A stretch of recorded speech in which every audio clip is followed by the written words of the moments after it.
દ્વારકાધીશ મંદિરનો ઇતિહાસ। જય શ્રી કૃષ્ણ। આપનું સ્વાગત છે દ્વારકાધીશ મંદિરમાં, ભગવાન શ્રી કૃષ્ણના પવિત્ર ધામમાં।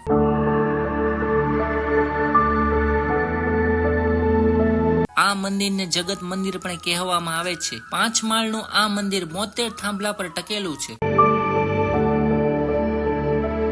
માન્યતા મુજબ આ મંદિર લગભગ 2500 વર્ષ જૂનું છે અને 8મી સદીમાં આદિ શંકરાચાર્ય અહીં પૂજા શરૂ કરી હતી। દરરોજ હજારો ભક્તો અહીં ભગવાન દ્વારકાધીશના દર્શન માટે આવે છે। સાથે વાત કરીશું ગોમતી ઘાટની।